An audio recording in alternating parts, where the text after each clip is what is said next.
You're listening to the Whole Church Podcast. Our efforts to educate and unite the church are made possible thanks to our sponsors on Patreon, Captivate, and Apple Podcast.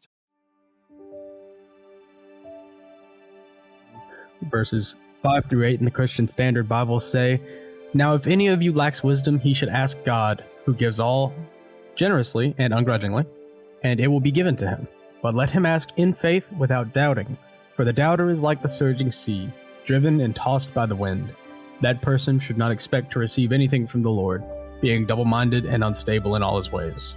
Here, James is in the middle of writing about trials everyone must face in life. He writes that we need to turn to God for wisdom in our trials, and that our trials will build our faith. After this verse, James even warns the reader not to attribute any temptations they face to God.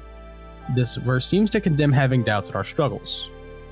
Christian Ashley, do you think the author's intent here is truly to tell the readers to continue on to what's next without any doubts? Without the right kind of doubt. I mean, the doubt he's talking about here is more of the shiftless of, I don't really know what to believe, and you're moving from place to place without actually firmly wrestling with your doubt, versus someone who is like logically working through things, who is emotionally working through things. That's not the kind of doubt that belongs in the church. The doubt that belongs in the church is going, okay, is this what's really happening? That's not the doubt that's going to make you worry about what's next.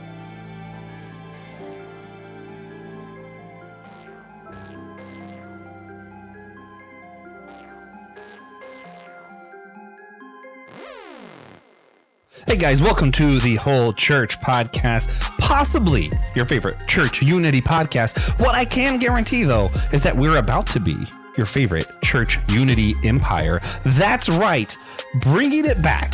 We're bringing it back. New, improved, and redeemed, the Roman Empire, hosted in from your favorite co-host, the one and only Tiberius Caesar Juan Blackwell.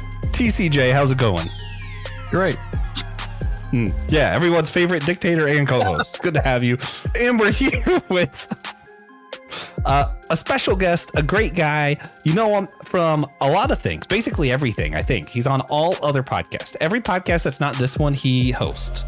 And we love having him on. The one and only Christian Ashley. Never, ever compare me to that man again.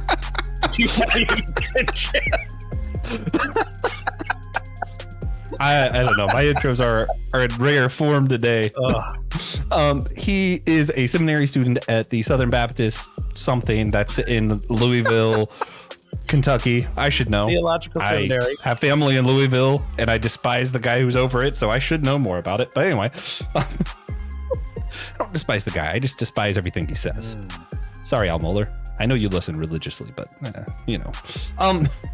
That being said, church unity. No, but seriously, we are here to talk about what different stages of life in Christians' walks, you know, whether marriage, going to church, getting saved, going through deconstruction. But today we're going to be talking specifically about what it's like to find a church home and what's next after that. You don't just find a church that you're like, all right, I can go there on Sundays and that's it. What's next after you find a church home? And of course, we brought in Christian Ashley, who has recently found a new church home in Louisville. So he'll be a great person for this discussion. You might have noticed if you've been listening the last couple episodes, Niles Merritt was supposed to be on. It's been a while since he's been on the show. We were excited to have him back. It was going to be a cool grand finale. Some stuff came up. Nothing too traumatic, but we're still praying, and we love you, Niles, and we miss you. Absolutely. Yeah. And I would like to say a couple things before I start shilling out the Anazal Ministries Podcast Network website. The link is below. See what I did there? I lied, and I'm going to say the thing now.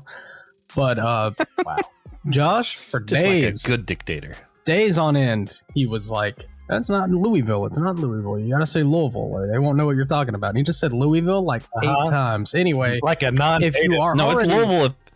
If you're in Kentucky, it's Louisville. Otherwise, you're a blasphemer like that's me. Backtracking. So, and Al Mohler. Buy merch on our store. Support the show. You could also. There are paid subscriptions on Captivate and Patreon for extra content. You can support our ministry that way if you'd rather. Yeah. Also, yeah, those shows, they're cool. T-shirts, you know, whatever. But more importantly, you guys know I have a sacrament I like to do on this show. The perfect form of unity, of course, is silliness. And not a silly question. For this series, we're having everybody finish the same silly story. So, Christian, I'm going to give you the cue. And you are here to finish the greatest story of all time. You're joining the second best anthology, just outside the Bible, finishing short stories that start like this. Once upon a time, TCJ was playing ping pong against a sea turtle on board a steam engine train when he... All right. This story is entitled, TJ and Turtle Discover the Historicity of the Book of Daniel. TJ was playing ping pong against a sea turtle on board a steam engine train when they opened up a discourse about the historicity of certain scriptures, which they often did together on their train and sports exhibition excursions. The sea turtle, whose name was Turtle, which sounds like really lazy to do for a name, but if Dragon Ball can get away with it, so can I. Turtle said, I agree with Joshua and not Christian, and think that Daniel is not historical, but I'm also going to be playing the role of a straw man in this story, so I believe in alien accurate things for the sake of making a point. True, TJ said. For the sake of this story, Turtle, you are the straw man, and I will be portraying the Chad, and thus when I speak, I will be correct and on Christian's side.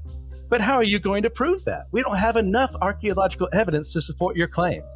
TJ nodded his head and looked around, finding that their train was currently going 87.99 miles per hour, and said, I know how. We can increase our speed to 88 miles per hour and go back into the past. Meet Daniel, get a signed first edition copy, and bring proof to the present. And so they did, moving the steam engine train to 88 miles per hour and slipping through the time stream, arriving in the year 530 BC and not CE, which really begs the question of what makes a common era so common, unless it's based around the possible birth date of Jesus. Anyways, they found Daniel, and he was happy to see them, because he knew TJ was a good man. And Turtle and his ilk were just misguided, but noble, so he gave them his signed first edition copy of the Book of Daniel, and died not too long after this, but died happy that minds would soon be changed for the better. TJ and Turtle returned to their steam engine train, but TJ, being a noble and just man, knew his time travel shenanigans could do even better for the sake of the present day, and made a stop in New York City in 1875, right before Helena Blavatsky was preparing to pontificate on her pseudo-religion of theosophy, and used his final rally in the ping pong game to send the ball hurtling towards her and her equally foolish-minded co-conspirators at ludicrous speeds, allowing him to assassinate them and prevent the birth of theosophy, stopping the world from suffering from their insufferably elitist, racist, and poorly thought-out rhetoric that long after her death helped create many cults that ruined many people's lives and inspired some branches of the Nazi Party to do what they did. TJ, Turtle said, shocked at the sudden introduction of a historical figure who had nothing to do with the earlier established story. Why did you kill that woman and her friends? I have approximate knowledge of many things, Turtle, TJ said. Thus, I knew that Christian has long wanted to be asked which person he'd want removed from history the most, and did it for him, because I am a good friend. Removing Helena Blavatsky from history is good for everyone involved. Turtle accepted this answer, because he had grown in wisdom, and they rode their steam engine train into Joshua's house and invited Christian to come. Into my house? Into Joshua's house. Do not mess with my art. There, they revealed the book, which proved once and for all that Daniel is a historical book and Joshua was wrong. I was wrong, Christian, Joshua said. Please forgive me. It's okay, Joshua, Christian said. To err is to be Joshua. Stop playing Turtle. No. He's been introduced into the story. To err is to be Joshua. To forgive is to be Christian. I have a post-credit scenes too, if you want that. Yes. We're setting up the TJ and Turtle cinematic universe later on. Well, TJ and Turtle were hoarding boxes of magnesium while tightrope walking on the Empire State Building in 1931. Right before it opened for the first time, Turtle asked innocently, "So who wrote the Pentateuch, TJ?" The end. Man. So first, I just want to, do you guys remember when we did like short stories on, like we all picked a short story, we did a review for Systematic Ecology, and everybody picked nice 20 to 30 page stories, and TJ said 100 pages is still a short story, right? It is short. That's a short story. Mm-hmm. Well, there I are feel not like that many words. Christian just half of the pages, pulled the TJ to this answer. Half of the pages are pictures. Also, I just want to point out, in my mind, the most ridiculous part of that story was my response being Christian was right. Not because I wouldn't admit Christian was right. Of course I would. But I think my immediate response would be, TJ, you brought me a turtle? Just so you know, if you drive a time travel train into my house with a turtle that talks, I think my first thing being said probably won't be Christian is right. That's why this is the first draft. Oh, I also okay, spent way more that's fair. time on this than I did actually studying the other answers to the rest of this. So we'll see how today goes. Really? Never would have guessed. Yeah, that was the most important part anyway. Actually, you want to wrap this one up? All right. God moment. God good. No bad. See you next week. Okay, but in all seriousness, to start this off, we were hoping you could explain what do people mean when they use the term church home? For those who haven't heard of it, or those who heard of it and went, "What? Huh?" You know, whether they've heard of it or not, what do we mean when we say church home, and why do you believe it's important to find a church home? I mean, simply put, your church home is the people, the community, and the church you're attending, and the fellowship you have with them, the time you spend even in church and out of church with them, because that's number one, what we're commanded to do. But number two, because of how important it is to not be alone and not do things on your own, because we're not good on our own. So we need that community to keep each other accountable. So my community is TJ and the Turtle, I suppose, to keep me accountable about Daniel. Yes, of course. Mm-hmm. Mm-hmm. Oh, okay. Yeah, that checks out. Yeah, and I don't want to make the whole thing about like story nitpicking, but how did we get the train over there? Back to the Future? Didn't get that reference? Back to the Future, they never leave Hill Valley because he can't figure out how to get the DeLorean to go through space. Only time. But what can you tell us about your church homes right now? Right now, as Joshua mentioned earlier, I did just join a new church up here in Louisville, Walnut Street Baptist Church. Louisville. And as a result of, I was attending another church. It was fine, nothing wrong with it, but I just didn't feel like where I was supposed to be.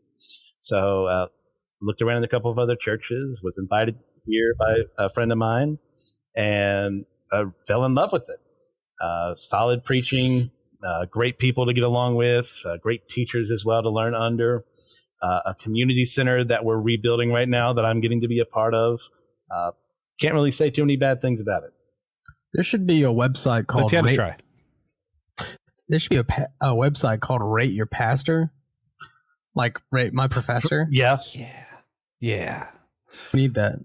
Also, the train could have been a TARDIS in chameleon mode still. Nope. Maybe the chameleon feature didn't break on this TARDIS. Nope. So it just or looks like maybe train. in 530 BC. The author mentioned it had to be 88 BC. miles an hour. That means it's thematically relevant. But in 530 BC, true. the Earth was That's spinning fair. in a different way. Therefore, that's where they needed to go. Anyway, So this series, where are we at in this? this series, or What's Next series, started as sort of a joke because we were running out of ideas for the show, and we just kind of asked, thought we'd ask a few previous guests what we should do next, and we've talked to church leaders from different traditions and ethnic backgrounds, and we've talked to people from all over the world. We've done series on church offices, worship styles, me and the Turtle. Sun Wukong, whatever. But what do you think we should do next, Christian? Okay. I thought about this for a while. I sent one to Joshua earlier just in case I forgot it, but I was able to remember today. I think there's nothing wrong with just individually going over different books of the Bible, seeing what they have to say, not only just about unity, but in general that could be applied to our lives. That'd be a good one. Maybe even look at how different churches, interpret those particular books, invite people on. The one I sent to him was going over the early church fathers and seeing how they promoted community in their own times, but also there are plenty of other scholars out there who'd love to talk about them and see what they have to say on certain matters. And I think the last one I had was seeing how far you could go internationally, because you've got different people, mostly from the U.S. that you've talked to here, but maybe there's someone out there that Africa, Asia, wherever, that would be open to talking to you guys about how the church is being unified over there. Yeah, I think we kind of went kind of hard. We skipped from here to Australia and then started filling in some of the gaps between here and Australia. We did Jerusalem. Oh, yeah. Yeah, okay, I see. See what happened there. Yeah. But yeah, no, that's fun. It's a good idea. So another thing we're doing for the What's Next... Chain could be part of that. Yeah. So another thing we're doing for the What's Next series is we're going to play First Thoughts, Christian. Right? Okay. You familiar with the concept of, First Thoughts? Yes. We don't have any pennies to offer you, but I'm going to need to give you a number between 1 and 26. Okay. I'll go 7. 7's a good number. 7's a good number. I really thought you were just going to say 26. So, I'm going to give you 7 words, and I need your first thoughts when you hear that word. Are you ready? Go for it. Imago Dei. People. Islam. False. Beowulf. Cool. Podcast. Community. Atonement. Perfect. Jesus. Love. You know, your response doesn't have to be one. Oh, word. it doesn't? No, just your first thoughts. But I was thinking Whatever comes monosyllabically. to Works your head though. first. Works though. Yeah. First syllable. Trinity. 3 and 1. All right. That's 7. World Right, record pace. bonus round. One more. Bonus round. Banana. Hannah Cheek. She is a friend of ours from college who has an irrational fear of bananas. And that tickles me today. I knew I wouldn't regret doing a bonus round. Fantastic. Yeah, that's good stuff. All right. With that out of the way, back to the real topic. Whether it's going to college or seminary like you did, maybe moving to a new town, it can be really difficult to find a new church home. So Christian, how would you recommend people go about searching for a church home? Like, give them a step-to-step guide. I mean, moving to a new place, if you don't have pre-established friends there, say, hey, this is a good spot to check out. I mean, we live in a digital age. Look online. Most churches have their beliefs, what they do in the community on their website. So if there's something that really appeals to you or maybe something that doesn't, all you have to do for the most part, and this is not 100%, well, therefore I'm going to get the perfect church out of this, but you can look at what they say, what their articles of belief are, what statements they make on certain political issues as well, and then go, okay, well, I think I might fit in here. And I would check those out first before I went anywhere else. I have a question since you brought up online. TJ was joking earlier, I think, when he said the rate my pastor thing, but churches have ratings on Google. Would you take that into account? Like if a church had a 1 out of 5 star, would you, or a 5 out of 5 star, does that matter? I mean, I would look at what people had to say, and if it was something reasonable, be like, hey, like grew up here and people were abusive, and then you see that more than once, yeah, a bit of a huge red flag. If it's something like, well, I just think the pastor, his interpretation of Joel is something I would never believe in, and you give a 1 star to that, then probably. Or he thinks Daniel's a historic book. Then that's a huge positive. The difference, though. You can't give a 6 out of 5 there. Though, if somebody 0 out of 5 specifically says, I don't like the pastor's interpretation of Joel, I'm going to believe him. Like that review is true. Nobody made that up. It was the first. That is so specific. First biblical book I could think of in that moment. Yeah. So I'm so curious why. Just the first one that came to mind. We're not playing first thoughts anymore. Yeah. So should denominational loyalty play any part in looking for a new church home? Absolutely. I mean, for the most part, I mean, if you're going to be the one participating in the church, chances are you either come from a non-denominational or a denominational background where you already had these preconceived ideas of what works for you in church. So going somewhere else, chances are that's either going to continue. And if it doesn't, you're going to have to learn how to work with it. And if not, you're going to find a better fit for yourself. So I'm not saying if you be Southern Baptist, I have to go to a Southern Baptist church the next time I find a new church or the next time I lead a new church. It could be non-denominational, but it'd be a lot harder for me to say, be a Lutheran pastor or Episcopalian or something like that. It'd be extremely difficult to go from one tradition to one that is very different than the other.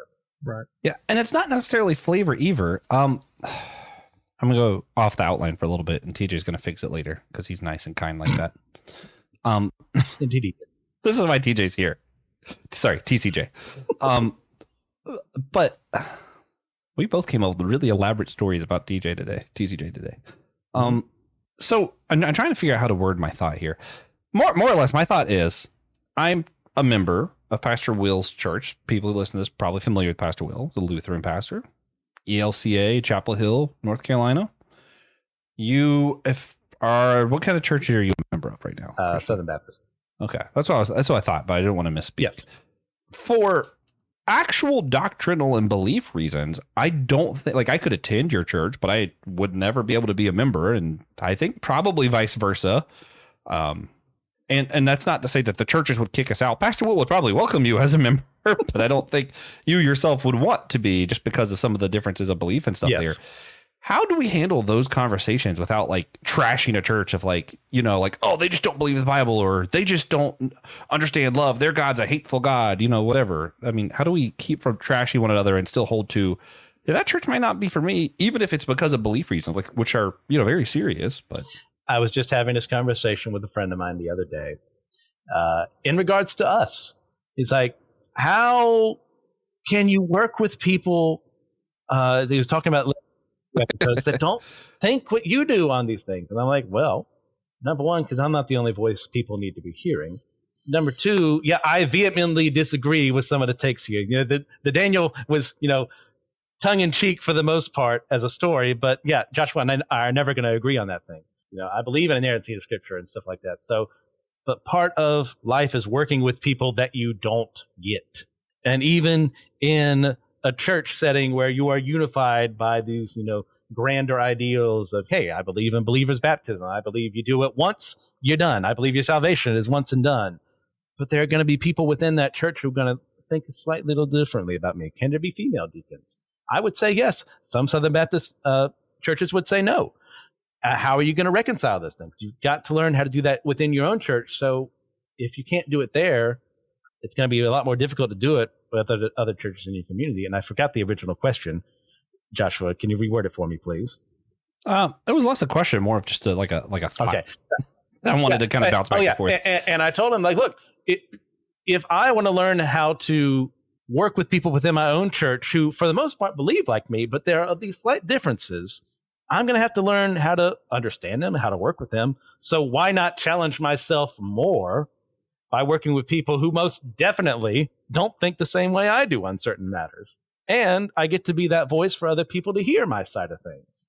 That wouldn't have been there if I decide, well, they don't believe what I believe. Screw them.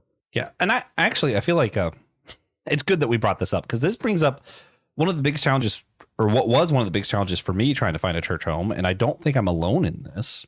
So, hey, maybe this will be helpful to somebody. There's not a denomination out there that I'm like, I agree with all this stuff. Like there's just not one. It doesn't exist. Yes. From my understanding, the Lutheran stance on salvation is more or less that you can't lose it kind of deal. And that's not where I fall. I fall more on the Pentecostal side of that. Like, I still go back to like my church. I got a prophecy roots of like, no, you sure can. There are all kinds of verses of like, hey, fight so that you don't lose your salvation. Keep carrying on. Hold on to that faith. Like, why are we holding on if I can't lose it anyway? Like there's so many verses in the Bible that I feel like support that. And even like when we get to like the weird nuanced stuff, like to me, inerrancy, that doesn't work. But also I know a lot of people with inerrancy that I respect who are inerrant and also don't think Daniel's historic, because you can be both. But no, you know what I mean? Like I'm kind of jesting about that, but like there's a lot of kind of nuance. There's a lot of stuff in Lutheran church that I'm like, I don't agree with a lot of this stuff. I'm still not sure where I stand on baby baptism, but I've found that it's easier for me to find a church home where I'm like, I don't know how I feel about baby baptism. I don't know if I agree with you about whether salvation can be lost or not, but I can be pretty certain that Will's not going to get behind the pulpit and talk about why the gays are ruining our country, or why, Democrats are the enemy, or, like Will's not going to get up and do some hate spill. And for me, that's the big priority, where I'm like, I know that Will's going to talk. And even if I disagree with him, I'm going to be encouraged to love better. And that's why I go to church, because I want that community with others, and I want to be encouraged to love people better. And even if I disagree, if that's why I'm going and that's being achieved, cool. Fair enough. Christian thoughts? No. Sorry, that's not a question either. Yeah, of course not. Once again, I get thrown to the wolves. This is revenge. Yeah. Here we go. Put me on Let Nothing Move You Again. I dare you. I'm planning to ask you for Seriously, Leviticus is coming up. I will be asking fairly soon. But, I mean, seriously, you look at this and you go, what works for me may not work for someone else.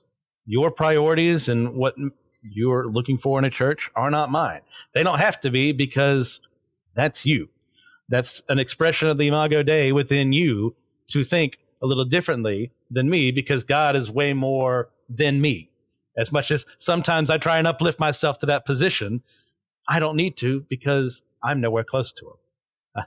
Including, I'm just thinking of that Return of the Jafar episode we just did. I was about 5 seconds away from claiming I was God just to shut up Joe and Pang for their very bad takes on the movie. I haven't listened to this episode yet, and I can't wait to hear it. That's Systematic Geekology for those listening. What, you Great think it's good? podcast. Check it out. What? It is good. It's not the best. He's correct. But it's good. Mm-hmm. That's correct. And so is King of Thieves. Fight me. Yes, I agree with that as well. But me and Christian agreeing. This is great. Let's stay on that. Your priorities, listener, are going to be way different than mine. So I'm definitely going to disagree with some of them. You're definitely going to disagree with some of mine. But if what gets you into that church community, what gets you volunteering is a different method than where it takes me, I mean, sure, I'm still going to disagree. Parts, you're still going to disagree with me, but you're in church. You're being faithful. You're doing things for the community, for the good of the world that we are supposed to work inside of. At the end of the day, even I would say if you're going to do wrong right. I would rather you be in a church and serving somewhere and have some bad theology than not being in a church and having terrible theology. I'm going to use a really dangerous analogy here. Yeah. I'm going with the Democratic Party in America in the year 2024. Because here's the thing, like put your imaginary caps on and just say that you are a Democrat. You just are one now. It's a very different thing that I am a Democrat and I'm all for the Joe Biden campaign than to say you're a Democrat who's all for the Kamala Harris campaign. Yes, TJ? There is no Joe Biden campaign. But he's talking about... There was at one point in time. It existed. Yeah. And if you're watching the current DNC meetings, like his speech was basically a campaign speech. He didn't bother to change his speech. But anyway, they have pretty much the same beliefs, pretty much the same policies, but Biden's campaign was very much the other side. The world's going to be doomed, and it's very dark. And whether you like it or not, Kamala's policies are very fun and hype and happy. You know what I mean? Like I feel like even as, let's say I feel like I need to go to an SBC church because I like their beliefs, you might go to one where you're like, this is all doom and gloom and I don't like it. Or this is too happy and I don't like it. You know, like there is a level of this of personality is what I think what I'm getting at. I mean, I've attended some Hellfire and Brimstone churches before as a visitor and been like, well, that was a noble attempt, but I ain't coming back. Yeah. First day at a new church, Revelations time. You know what?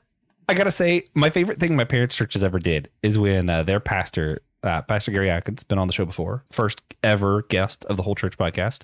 He did like a 3-year long series on Revelation, and those are the first sermons I ever remember.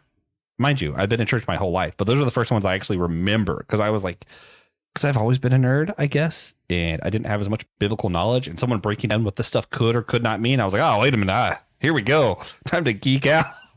Revelation is the easiest book to geek out on in the Bible, end quote. Yes, at the end of the day, you're all wrong, and so am I. Yeah.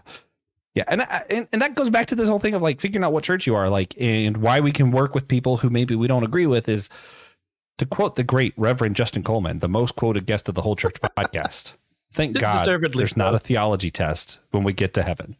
Deservedly so. There just isn't one. That would be pretty funny. Great guy. Turns out we've been quoting him this whole time, and God's like, Justin was wrong. Here's your test.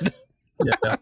It's not even like it's not like the ACTs or the SATs or anything. It's like your times tables in second grade. You get a minute and a half to answer this entire test. Oh my gosh. Take an atonement theory. If you're wrong, you're not atoned for. Closed book. Goodness gracious. Just with open book. You think opening the book's going to help? The fill in the blank answer with just one option. I'm screwed. I need my multiple choice. What was Jesus's middle name? H. Look, if opening the book helped, we wouldn't have to have these discussions. Some of these names are hard to pronounce. Anyway, so to get back to the outline, and I'm breaking that. Like, I feel like there's like the podcast fourth wall is different than the movie fourth wall, and this is the fourth wall I'm breaking. Going back to the outline, do we still owe anything to church communities that we have left. So if I left one church and searched for a new church home, whether that's because I moved or whether it's because I changed my beliefs, which for me personally is a little bit of both, do I owe anything to that previous community that I was a part of? I mean, it really depends on your relationship with them. Like, for instance, my church back home, I still maintain contact with people there. I still talk to the former pastor who retired. When I'm making difficult decisions, he's going to be one of the first people I talk to because he's held me in his hands in a very wise way for many years. But as far as like allegiances, well, no, I'm at this new church now. I'm trying to figure out where to fit in here, what's going on. So yeah, your old church was there for a reason. They're fun. That they were a part of your experience of growing up, but you don't report back to them on what the other church is doing. You don't you're not there to infiltrate and evangelize to people, because if you're in a church, they should probably be okay anyways. So there's a newer priority. That doesn't mean you just get rid of, I want to say alliances, made this way worse than it sounds, relationships with people from the old church. That just means they're not as big a priority as what you are starting elsewhere. Yeah. And I mean, man, I really wish Niles was on for this, because there's two different levels to this. I would no longer go to my parents' pastor for most advice. Not because I hate him or I despise him. I love that guy. I love Pastor Gary is one of the best people I know, just point blank. If I have a question about SpongeBob, I might go to him. If I have a question specifically about like numerology or talking about like specifically about like Holy Spirit stuff, there's still a good chance I would go to him like with certain questions, but he is not my pastor. He doesn't know what's going on in my life right now. I haven't been keeping updates with him or anything like that. So my pastor is Will. I'm going to go to Will. And that's not because of a hate or for that old community or anything. And yet there's still all these other church communities. When I see Niles Merritt, I'm like, oh man, we were church together. Like church is the community. And I'm like, oh, me, Christian, Niles, Matt, Brian, Hannah, like we were church together. Cameron. Yeah. Like we were church together for a few years. So like when I see him, something inside me lights up. And you guys know I'm required to quote the 4 loves from C.S. Lewis once an episode. And he talks about how like when you lose someone, you don't just lose that person, but you lose that part of them in someone else. Like part of me only comes out when Christian's around. And if Christian were to disappear off the face of the earth, TJ wouldn't just lose Christian. TJ would lose that part of me that only comes out when Christian's there.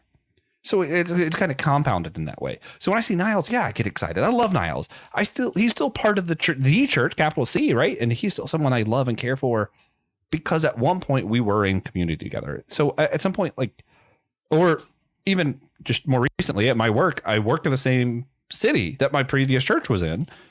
I saw some members of my parents' church and I didn't avoid them and like, oh, this is awkward. I was so excited to see them. Like I lit up, my soul lit up. And yet I still don't feel a call back to that, but that doesn't mean that there's no connections there anymore. So I don't feel like it's such a black and white, you know what I mean? Yeah. Like this question is very rainbowed. Yeah, it definitely depends. If you agreed to be like a youth ministry assistant and you just leave, then like you're kind of bad for that. But at the end of the day, if you leave the church, you left the church. Yep. So yeah, just depends. Yeah, Is it possible to find a church community online? Whether it's because you like can't find a church home in person, or you don't want to leave the house, or you can't leave the house, or you've got like strong social anxiety. Is it possible for online community? Yeah. It's not preferable to me unless there are circumstances like some mentioned here that prevent you from actually leaving your house. If I were counseling someone, I would always say, hey, make actually visiting in person a priority. But if there's something that you are unable to do this, if your social anxiety is that bad, you're not able to handle being in a large group with a large group of people where you're all singing along, or something's being preached towards you, then stay at home, listen online in the comfort of your home. And if your tie is that way, reach out to other people, say, hey, can you be praying for me or something like that? And yeah, sure. And maybe if you're able to, invite people over to actually visit with you and learn who you are, so that they know, hey, there's this person who's not able to attend, because of medical issues or what have you. So let's be the church to them. Let's reach out to them. A good church would do something like that to make you feel even more a part of that community. So I guess my answer is yes, but I would prefer, if possible, for you to actually attend in person. Yeah, I'm gonna speak to this a little bit. My grandfather, for a large portion of his life when he got older, was not able to leave his house. And for that, I'm eternally grateful that there's such thing as online church, right? I'm so happy that he was able to listen to sermons online, to worship, to plug in and watch like courses. He took all the courses necessary to be ordained, but he got really scared when someone said, "Oh, you took everything to become a pastor." And then he stopped because he was like, "Oh, I don't want to be a pastor." So he stopped taking the courses. We're like, "Oh, we're not saying you have to be a pastor." That's not how it works. Yeah, God rest his soul. I miss my grandfather dearly, but so that was the thing. Like, he had real health reasons why he couldn't be there in person. So I get really aggravated when people online are like, "Oh no, you have to go to church in person." Like, some people can't. Let's start there. And something we didn't even mention, I don't think, was persecution. If you're not able to attend a church and an online church using a VPN or whatever to gain the means to watch a service somewhere, like, well, of course don't attend a church if you're gonna, whatever state sec is in your way trying to, persecute you and put you in jail for the crime of being a Christian. Be intelligent about it. We're told to be shrewd by Jesus, just as we're told to be innocent. And a good way of being shrewd in that scenario would be to not, go out there like a peacock and saying, "Hey, I attended church today," because that would end very poorly for that person. Yeah. And it just, I will say, I'm trying to word this well too. I don't want to give anything away. We have more than one listener. I will say that, in America. And when I say a bunch of listeners in America, I do get excited. But I get more excited because we do have 3 listeners in countries where I know for a fact the gospel has been outlawed. And I get really excited about that because that means there are 3 people who, I don't know if they're listening to other podcasts or not, but we are part of their church, which is a pretty limited group given where they're at. And that's awesome. Yes. And for me personally, I work Sundays. I have to work Sunday morning. So sometimes I'm able to go out or reach out to my local church and take communion, or the pastor will give me Eucharist separately from the rest of the group. So yeah, it is what it is. I listen to Pastor Will usually while I'm working. I'll be like cutting vegetables and stuff, and I have Will in my earbuds on YouTube. But also this is weird, but I have a community in podcasting. Largely when I think of my church, I think of Pastor Will's sermons, and I think of some of the people I see on there, and I get a little bit nervous whenever I get to visit Will's church. I'm like, I'm going to know these people really well, and they're going to have no idea who I am because I'm an online member. So that's a little awkward.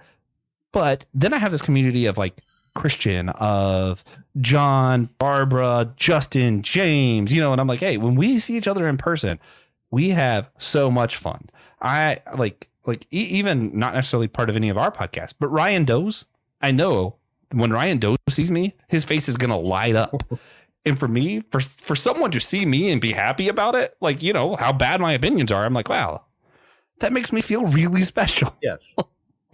So I definitely think that online community is possible, because if it weren't, we wouldn't light up that way when we see one another in person finally. You know what I mean? Like those connections are real. Yeah. I mean, there's a reason I ask you guys, I don't let nothing move you. It's not because I agree with what you have to say. It's because I enjoy spending time with you, and I'm curious about what you're going to say, what you're going to do. How do I react to that? That's part of growing, is hearing other voices beside your own and seeing what they have to say on certain things. So, yeah. And not letting it move you. Yeah, of course, never being moved. Yeah. Not even Will. Never letting Josh move you at all. Not even Will move me, and I love Will. Yeah, I've actually never had Christian.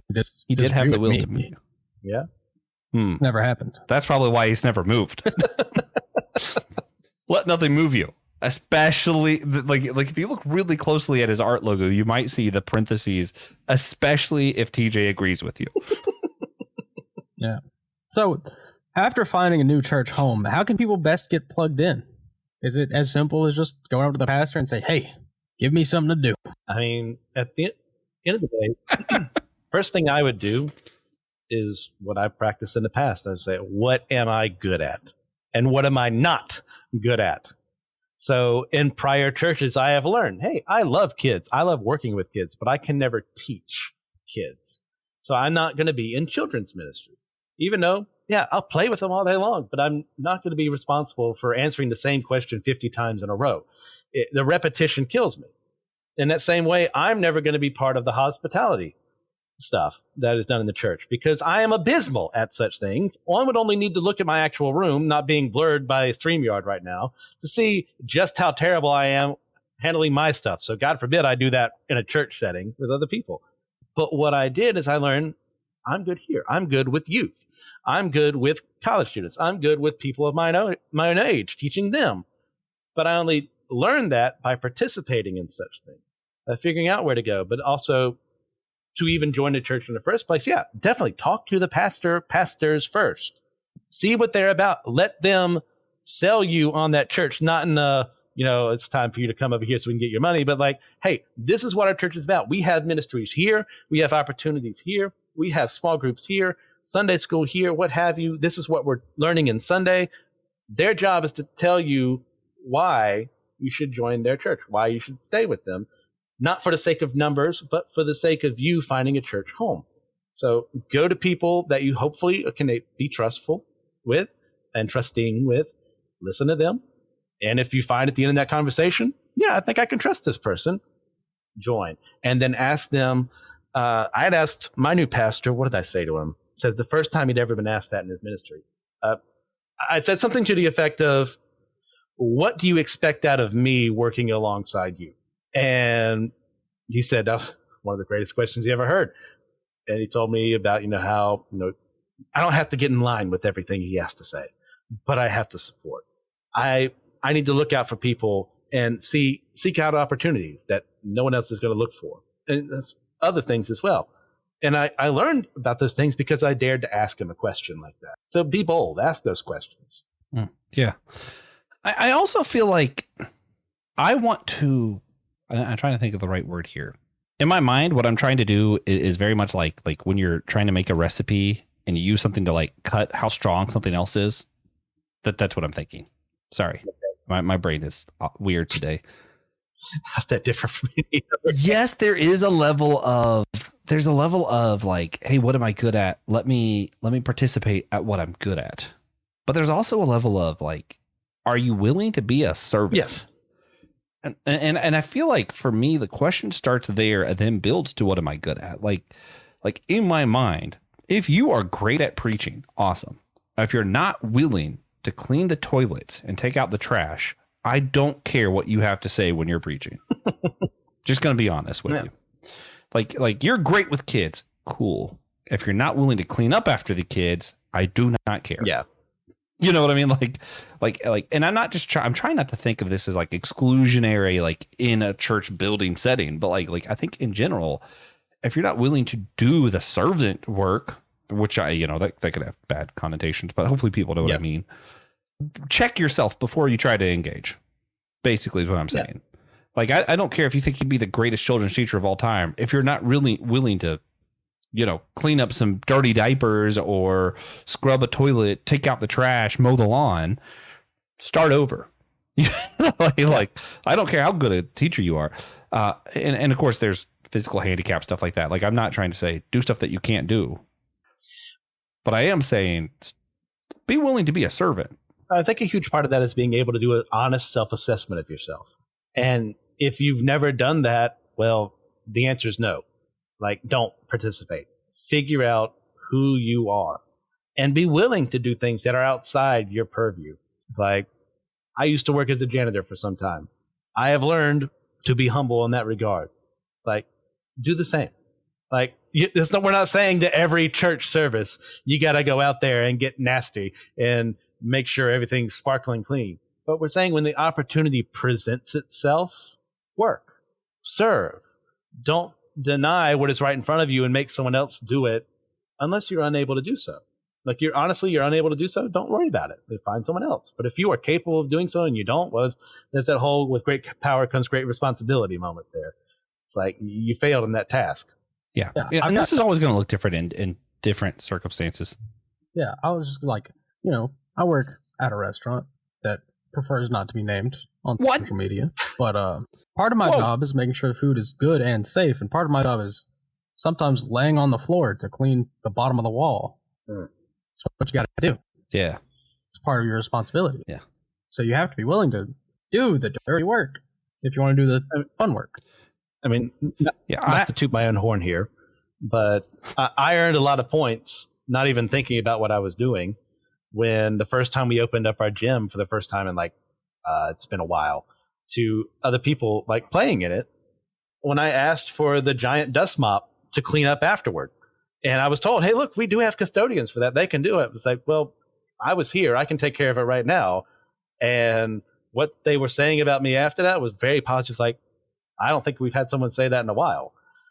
Be willing to do something like that. And I wasn't like, look at me, I'm cleaning when I don't have to. No, there was something that could be done. So I did it. Yeah. And I love using those mops. I can use those mops every chance I got. I love the big dust mop. Yeah. I've been to many churches, and I don't want anyone to feel bad for anything by this, but I want us to think deeply about these things of where we're serving, when we're needed, how we're needed, kind of thing. And yes, what are you good at? But also, are you willing to do the dirty stuff? Like, these are all important questions. My parents' Pastor Gary, I mentioned him a lot this episode because I love him. I do know that he used to clean the bathrooms at that church. And it is not a small church, which means the bathrooms were not clean after service. Read between the lines. It was a nasty job, but it saved the church money, which allowed them to do different things where they're giving to the community and, other stuff rather than hiring a janitor. And I'm like, oh, wow, that's awesome. But I also know churches where I'm like, oh, hey, why don't we just clean this ourselves? They're like, well, actually, there's somebody who couldn't find a job and we gave them a job cleaning the bathrooms. So I don't do that, so that I let them do it. And I'm like, oh, man, that's equally as good. Circumstances are different from church to church, and it's important to know why your church is doing what it's doing before figuring out what you need to do. Because sometimes you're like, oh, man, I'll clean the toilets. And, well, actually, no, we're paying somebody to do that because he can't find a job anywhere else. He's like, okay, well, actually, maybe I shouldn't clean the toilets in that situation, like, I don't know. Yeah. So. Okay. So, TJ? No, okay. Okay. What responsibility do you think we have to our new churches as far as like contributing to the community? So once we're in a new church, we've thought about ourselves, we've done some of this reflections. Are we responsible for doing these things, or is it okay if I only show up on Easter and Christmas? My personal conviction in this regard is that if I am in a church in any way, shape, or form, I'm serving somewhere. It doesn't have to be every week, but it's got to be somewhere. If I'm not, then am I really working in that church? If I am physically able to do these things, then I would argue, no, I'm not really a member of that church. I just show up on Sunday and listen a couple of times. And yeah, I'm listening to the word. That's a good thing, but where's my heart in it? Because I have, just to be perfectly honest, been in churches in the past where I joined and did nothing, said I would do things, and then didn't, because it's easier not to do stuff. It's easier for me to say, well, if I go to church and work here with the kids, or if I help with the cleanup, or if I help with some homeless ministry, then that's less video game time. Or I can even be noble and say, look, it's less time for me to be reading the books and studying the things that are going to make me a great pastor one day. And both of those are equally wrong. Both of those are equally evil.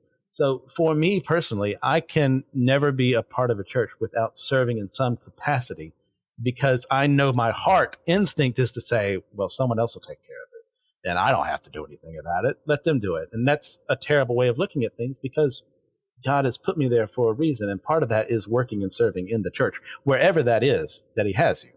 Yeah. Yeah, no, for sure. I like that. Yeah. And I just want to throw out there, even in online communities, that is still a thing. I'm going to use two examples here, because you know what? I'll do three because I want to challenge our listeners for the third one. Number one, I'm a member of Will's Church. I live hours away from Will's Church, but I am able to occasionally, I take his homilies, I edit them and put them up on a podcast, and I make sure that as many people as I am able to reach with my means can hear that message, because that is something I can do even from a distance. So, like, I had to get a little bit creative, but I figured it out because I want to contribute, because this is my church. Well, real quick on that before you go to the next one. I'm one of those people who listens to those because I really enjoy them. because I've only been at Holy Trinity Lutheran Church in person one time, and it was very fun. It's not a church I would ever join, as we discussed earlier, but I still like listening to Will. And this is an opportunity for me to hear that. And you've reached other people that way. I really enjoy the work you've put into that effort. Thank you. And I love Will. And I appreciate Yes. Will. And if Will's listening, we all love Will. On 3, we love Will. 1, 2. TJ's like, We love Will. We love Will. TJ kind of did it. No, I don't want to yo. Okay, so the other example though, systematic ecology, right? Like we have people who are helping host that show. We have people. Well, I do most of the edits, but even the other hosts were like, "Hey, how can we make this easier on you? What can we do so you're not editing every single thing?" We have people who listen, who are patrons, who donate to the show, who are helping financially. We have people who show up at events and help us set up and do things, and encourage us that way. People who've donated to GoFundMe's but don't do the subscriptions. Then people who are just active in the Discord, who are just talking to one another. We have 3 people that I can think of off the top of my head that I know regularly are going to post on that Facebook group so that people see it and are engaging with what's happening there. And that's not a church. That's mostly a fandom stuff, but it's still a community. And a lot of different people are contributing in different ways. And it's all online for the most part. So that to me is really encouraging because that tells me this is possible. It is possible to do this community thing online. Which then thinks of the Whole Church podcast where we've not had as much online engagement. But hey, our listeners could jump on Discord right now and just engage with us in conversation. Ask us, hey, look, have you had this guy on a guest? What about this? I have, shout out Josh Patterson. He messaged me pretty regularly, like, hey, you should have this author on. You should have this guy on. And that's a way to really be engaged with this community online. So you can still do that. There are ways you don't have to show up in person. And the main reason I bring that up isn't because I think there's a lot of people listening to this who are only doing church online, but rather because there's probably a lot of people listening to this who do church in person, but are too busy to show up to the church during the week, to mow the lawn, to clean the toilets or whatever else. Maybe you work a 10-hour-a-day job. A lot of people do. There are still ways you can engage without physically being there all the time. It's a thing. Yeah. So last big question, Christian, how do we stay both involved in our local church communities, which is mostly what we've been talking about today, but still pursue unity with that larger global church, that capital C church that we mentioned earlier? I mean, once you've plugged yourself in, once you've got things figured out, it can't hurt to see what other churches in your community are doing. If you're organizing a food drive and the Methodist church along the way and the Catholic church along the way are doing the same thing, why not coordinate? Why not make sure that the people they're serving, if they're not able to give everything they could, that you have the resources you can offer? If you're not able to do that, say, hey, we're short here. Do you guys have anything else you can spare? Like, you can get things done in the community just with your church, and there's nothing inherently wrong with that. I mean, you're doing the Lord's work, but it would be more efficient to make sure you're not doing more than you need to and that other churches aren't doing more than they need to, because you could work together. And yeah, we're going to argue over doctrine all day long. Like, I'm not going to take the Eucharist, in a Catholic setting, but I can still work alongside with someone in a homeless ministry to say, hey, these are the people we've been working with. Who have you guys been working with? And then coordinate and see who's getting what they need and who isn't, so we can do something about it. Yeah. I'm going to make a quick comment and then another question, and then I'm going to shut up and let TJ finish this. Quick comment was, because this is just a really weird, like usually we think of like how we can coordinate food drives and that kind of stuff. And I think that's good stuff and the stuff that we should do, but getting really specific on a very personal basis. I know of a story, and I'm going to be as vague as possible here, of a woman who had been part of a church and asked for a lot of money to help with bills, and then got that help, and then left that church, went to another church, and then got a lot of money to help with their bills, and then left that church, went to another church. And it wasn't till like 4 or 5 churches down that one of the churches reached out to the new church and said, hey, she's actually been doing this a lot, and what she needs isn't financial help, because she's been ripping churches off. And hey, I'm not saying this is common, and this is not like, hey, here's a reason why we shouldn't be giving money to people. No, let's still help people. Let's assume the best in people, right? But let's also talk to one another, because this lady needed help because she had a drug problem. And it wasn't until someone finally reached out to the new church and said, hey, this has been happening a lot, that pastor was able to talk to her, figure out what was going on, and get her into drug rehab. Not, hey, I'm going to refuse you money, but rather, no, what's the actual problem? Let's address these real problems. And it wasn't, we have to learn to work with each other, because like if we're going to really help people, sometimes we don't get the full story until we can actually hear from one another, So that was the quick comment. The other question was, I feel like a lot of people think they're like cheating on their church. Like if I go to a Catholic church to see what it's, like, because like a lot of times our guests say, hey, you should attend a church service other than your own. Like, well, wait a minute. I'm loyal to my church. Why would I go visit another church? Or, they feel like if I go to a food drive that the Methodist church is going on, I'm supporting them and all their beliefs. And I don't know what they believe necessarily. Like there's a lot of this, am I cheating on my church kind of mentality? So could you speak to that real quick? I mean, sure. All day long, I could help out some LGBT affirming church. And they're, but they're organizing a food drive. Well, yeah, I disagree with their theology. I disagree with how they run things, but the fact of the matter is they're offering food to someone in need. And I would have to be a very cold-hearted person to say, well, they're not doing anything good. Yeah, is it the good that I would prefer it be done? No, but it's still for the betterment of others. They didn't have to do that. It's for any organization. It doesn't even have to be the church. If there's some agnostic or atheist or whatever organization that is delivering supplies to the needy, well, does that mean I've given up on Jesus Christ just because I helped them out and I gave them money? No. It means you help someone you wouldn't have normally have been given access to by utilizing other means. That's called being shrewd. That's called being loving as well. You can be shrewd and loving in the same, action. Do that because you don't know who you're going to impact. And maybe they'll learn like, hey, like where'd that money come from? Or where'd that person come from? Why are they volunteering with you? Well, don't they disbelieve everything you agree with? Well, share why you stay with people like that. And that can start a conversation. Mm-hmm. Yeah. And a good pastor will encourage you to do those things. If you ask them like, hey man, I was thinking about going to this food drive, but a Methodist church is doing it. I can say with certainty that if I told Will I was going to go help this food drive in Charlotte, but a SBC church was in charge, Will would be like, well, hurry up and get there. Like he's not going to question what they believe. Yeah. Yeah. So what else might we not have thought about that it could be important to think about after finding a new church home? I don't think I've mentioned prayer this whole time, and that's more on me because I'm really bad about that in my own life. I mean, just pray.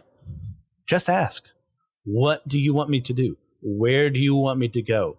Is this because I'm thinking it's a good idea? And I can even give an example of that. There was a church when I was church shopping a couple months ago to try and find a new spot that I really enjoyed.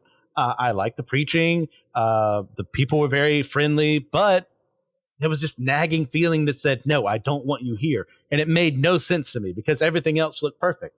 So I didn't go back after that one visit. And I found out later on that they just ended up in a split over, who should be the lead pastor and everything. And I was like, oh, well, if I had stayed, yeah, I could probably get some good or something in there in that scenario. But I'm also the new guy. What really could I have done? I would have been in the midst of that. Like, I don't even know who to follow in that scenario. So best not to even be involved in the first place.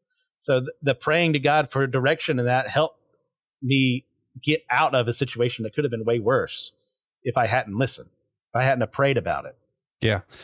I have a story too. And it's from, I think it's our third or fourth episode on the whole church, going back like 270 episodes. My parents, when we moved to Tallahassee, Florida, we were trying to find a church home. The denomination that they've always been a part of their whole lives did not have a church in the city that they moved to. Trying to figure out where to go. They ended up going to an Assemblies of God church. They felt like this was right. They knew, they prayed, whatever. And the way my dad tells the story on our podcast, just terrible audio quality. But if you go back and listen, this is how he tells it.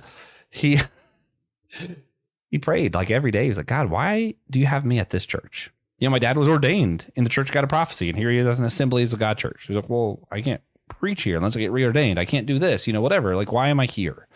They both computer skills. My mom was going to school to become a teacher. It's like, well, was she supposed to teach children? That would make sense, right? But they already have a really awesome children's pastor. Kept praying. And then one day, my dad just saw this detention center, this children's detention center, and he felt called to it. And they ended up starting to go to this place, and they had to get special permission because so many churches before this have started and then left. And that's even worse for the kids than if you did nothing. And they had to be like truly prove that they were going to be committed to this thing. And this church was the absolute best church ever when it came to supporting them and getting behind this and sending people there. And even after we moved, which was forever ago, over 20 years ago, they still do that detention ministry at that detention center that my parents started. And like, it was to the point where they were doing like these huge big fairs and stuff. And Jeb Bush, who was the governor at the time, actually, we have a letter from him thanking my parents for doing the detention center.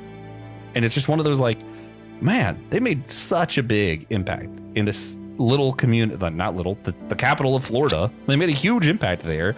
And it was because they just prayed, like what Christian's saying there. Like, just sometimes pray into what you need to do. That's it. You found a church home.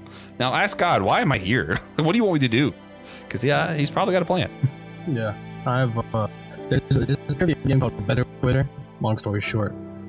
Jeb Bush is one of the answers for one of the politics categories, and it's tricky because they're like, presidential candidate from Texas. And everyone's like, well, it's not Jeb. Jeb was from Florida. Jeb was Florida governor. Born in Texas, but super, super funny. I thought Jeb Bush was a hilarious dude. Yeah, that's true. Jeb, I just liked Stephen Colbert making fun of his entire campaign because it was just Jeb with an exclamation mark. Jeb. So Colbert refused to let any of his guests say Jeb. It's Jeb. Yeah, great times. Special year. Yeah. Politics have become weirdly relevant this episode for some reason, and not because we're being political, we're just referencing them. Yeah, so let's talk about the private prison system. Well, with that, Christian, I don't know if you know this, but we always like to ask every guest when they're on, before wrapping up, if you had to provide a single tangible action, something practical that people could do to better engender church unity, what's one practical action that you would have our listeners go do right now? I mean, I guess I'll continue from what I just said earlier. Like, just pray. And I'm saying that to me as well because I suck. My prayer life is abysmal. I never remember to do it unless something is affecting me. But if we get better about that, if we actually start praying for the people around us, for the people who don't think the same way that we do, I think it'll do a lot in our own hearts. And God will open up opportunities in their own as well. That wouldn't have happened if you had just remained silent. Oh, is that what we're seeing change? If everyone just keeps praying? It's hard to remember to do. I definitely forget sometimes. Indeed it is. Like I said, I'm the worst of the worst. But when I do, there is something that changes in me that gets me to focus not on me, gets me to focus on, yeah, I can pray for myself. There's nothing wrong with that. But what about these other people who need God in their lives? Well, if I'm asking about them in my prayer life, what am I going to do in my public life? I should be following my prayer life and asking about them and working with them and feeling what they're going through and empathizing with them as best as possible. So the more people who do that, the better the church is going to end up being. Yeah. So before we wrap it all the way up, we do this little thing called our God moment, where we like to ask everyone where they saw God recently, whether it be a blessing, moment of worship, challenge, whatever it may be. I always make Josh go first to give us plenty of time to think about our answers, because Josh is just always thinking about his. So that is true. I pray without ceasing and meditate on God moments day and night.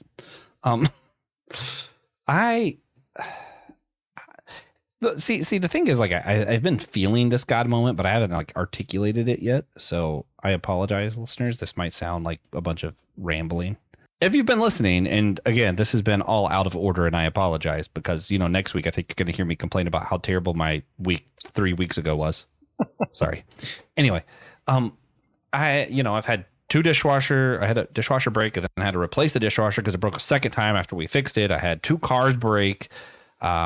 A cat pee on me at one point during one of these bad days. I've just had a lot of really bad days the last 3 weeks that have been very financially draining. So please consider being a patron. Oh man, I during all of that, and yes, it's been bad, and I think it might start getting better. It hasn't yet, but I think it might be about to start getting better. This is just so odd of me to realize, but I noticed that my garden, and if you've been listening for years, you'll know that I have a butterfly garden outside of my house. It's gotten very unruly. There's a lot of weeds and different stuff that I just haven't been caring for. And just kind of this realization of like, God cares for the garden. There is wars in Israel going on. There is political riots in America. There's like everything just completely going to crap in our world. But God doesn't forget his garden. And that's the church. And I'm just kind of like, hey, I'm part of this thing that even when the world is complete garbage, God somehow remembers to take care of it. God is so freaking cool. That's all. Yeah. For me, I've been closing soul recently. It's a new thing. Normally I don't do that. Normally I open. But last night I was closing and had the perfect plan. Stop that. Got everything figured out. Everyone in the building was going to leave by 11:30. We close at 11. So instead what happened is, the plan is happening. Everyone's doing what they're supposed to do. We're going to do it. We're going to all leave at 11:30. And the power goes out at 10:58. I can only imagine how absolutely livid TJ was at the universe. Yeah. So the power went out. We have to do a bunch of stuff. We have to call the people. Be like, yeah, our food's cold. Yeah. They do that like every hour. And then you just have to stay until the power comes back on. I'd like to say, not only am I grateful that the power was only off for about 2 hours. Oh, God. But also, because the store was already closed. All we had left to do was clean a couple of pots. So I just did that, and I sat around. And I met a dog. There was a dog walking around outside in the pitch black because all of the street lights were off and all of the store lights were off. Which looks really cool to just see. But I saw a dog, and I got to feed a stray dog with some rice. Yeah. Because I didn't take the trash out yet, so I just got the leftover rice trash bag and scooped some rice out of there and fed a dog. It was cool. It's great. Thank God, good. Mm-hmm. Got to this unnamed restaurant. Yeah. Mm-hmm. Yeah. It's a good time. But that is a good one. Also safe, so thank God. Good. Yeah. Not a great area. I'm glad you didn't go first. That was too cool of a God moment. So, Christian, do you have a God moment for us? Yeah. Not too long ago, I got to go to Chattanooga. One of the kids my mom pretty much watched when he was younger is pretty much just another brother. He and his brothers to me got married, so got to enjoy the fruits of that. But really, what is cool about that is I got to see my niece again, hang out with her, just watch her as she's grown, watch her as she's walking around, getting into everything, things she's not supposed to, learning how to talk back right now, getting people upset, but also being the sweetest thing in the world that, man, it'd be real hard not to kill someone if she asked me to.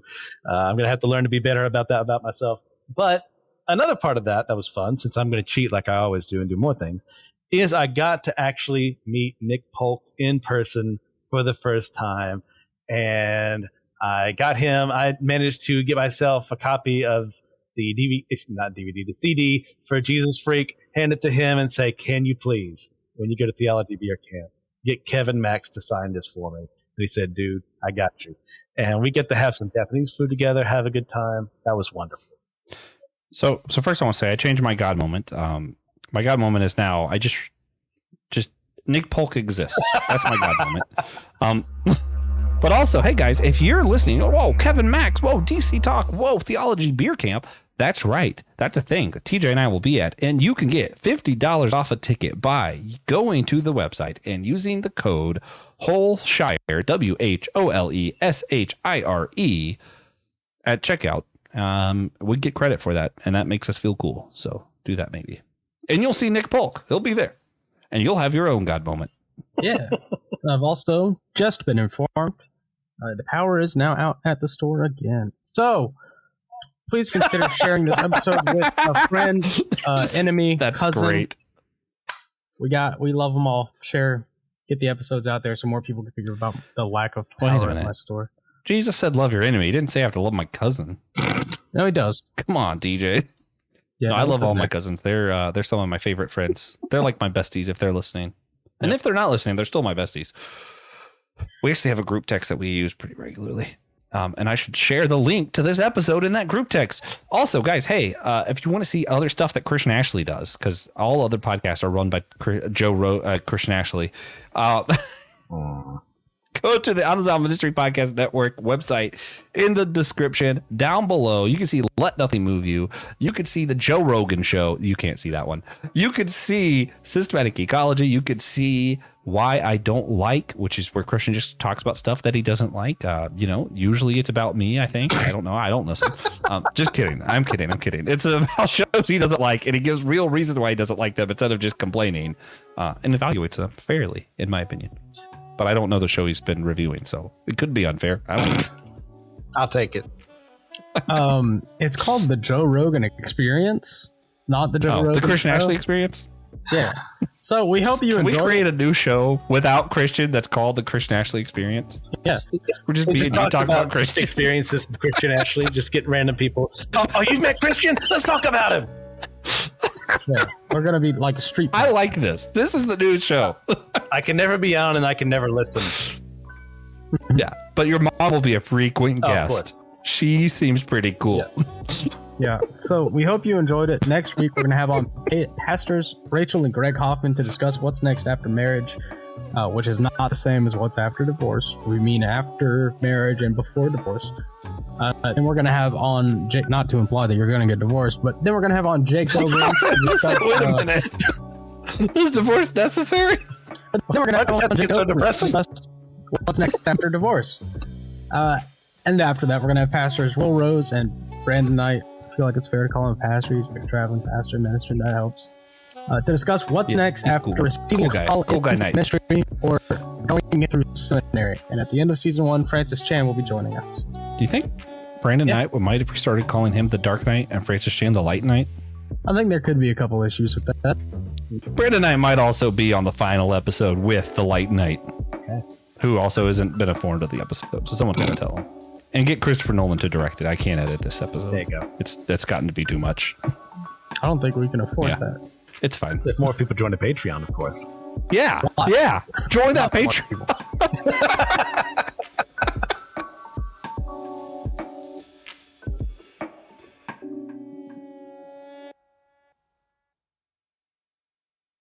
Thank you for listening to the Whole Church Podcast, a proud Anazao Ministries podcast. We hope you enjoyed the show and would consider sharing it with a friend, enemy, or cousin. Again, remember, you can always sponsor our show on Patreon, Captivate, or on Apple Podcasts.